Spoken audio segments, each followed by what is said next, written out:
Mr. Downs. Did you know that your family is upstairs right now, watching DVDs and Blu-rays? I even overheard one of them say that tapes were stupid.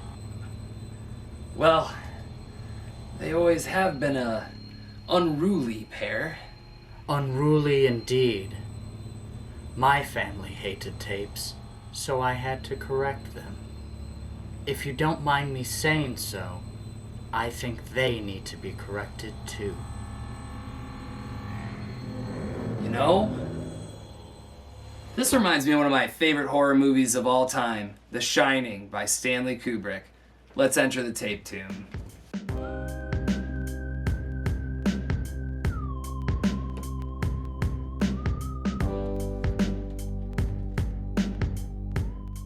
What's up, everyone, and welcome back to another episode of The Tape Tomb, a show where each week we talk about some of my favorite horror movies in my ever-growing VHS collection.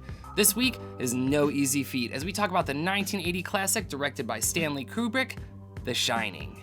But anyway, you know The Shining, your parents know The Shining, and their parents know The Shining. And how could you not? It's directed by King Stanley, and it's probably one of the greatest films of all time, and it's probably inspired more gags and spoofs in movies and TV than The Matrix.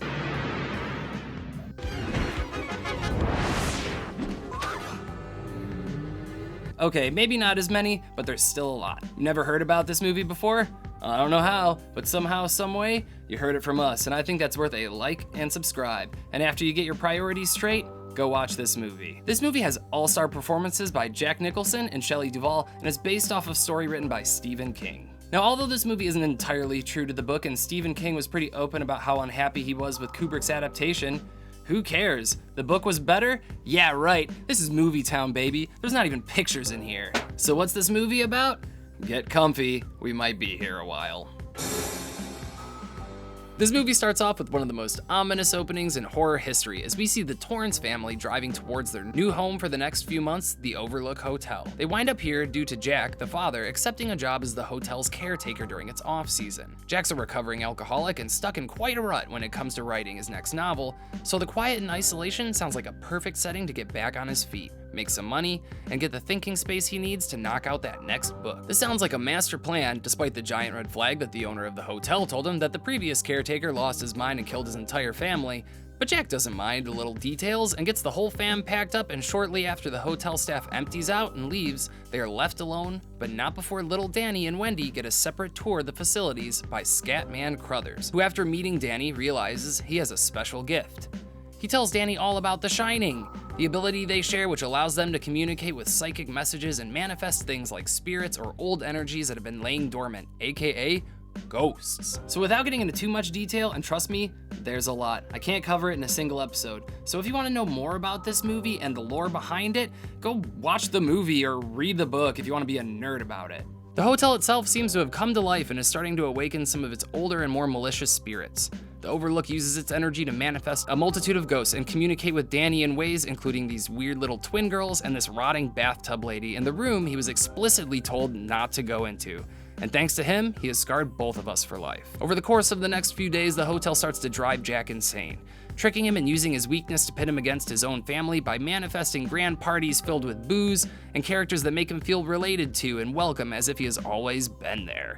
What happens next? It just gets worse and worse for everyone involved in one of the greatest horror movies of all time, The Shining. Now, although today this is looked at as one of the greatest horror films of all time, it was torn apart by the critics upon release, saying that it wasn't true to the book, it was trash, Jack Nicholson going insane looked stupid, and Shelley Duvall did a terrible job. And that's really hard to believe. This just goes to show that asshole movie cynics have always been there, and the only thing that changed is that we have a larger platform to act like our opinions matter.